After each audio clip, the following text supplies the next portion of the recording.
যে আলোচনা ৮ মাস করেও সমাধানে আসা যায় নাই, সেই আলোচনা কেন কিভাবে ৮ দিনে সেই সংকটটা সমাধান হবে, বিশেষ করে জুলাই সনদ ইস্যুতে? এবং এই প্রসঙ্গটা আসছে ঐকমত্য কমিশন বা সরকারের তরফ থেকে রাজনৈতিক দলগুলোকে এক সপ্তাহের আলটিমেটাম দিয়েছেন যে এই সময়ের মধ্যে যেন রাজনৈতিক দলগুলো বসে সমাধান করে ফেলে জুলাই সনদ কিভাবে বাস্তবায়ন হবে এবং গণভোট আদৌ কবে হবে কি হবে না।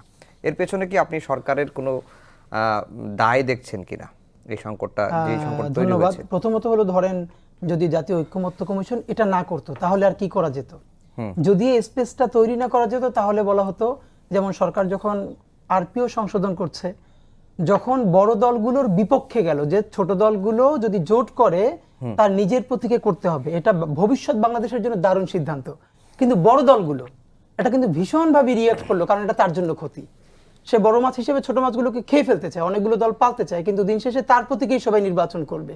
সে যে মার্কা ব্র্যান্ড করেছে, ব্র্যান্ডিংটা করেছে, ওটা যদি নষ্ট হয়ে যায় তাহলে মানুষ শুধু মার্কা কেনে কোটি কোটি টাকা দিয়ে এমপি প্রার্থীরা, ওটা পরবর্তীতে ক্ষতিগ্রস্ত হবে।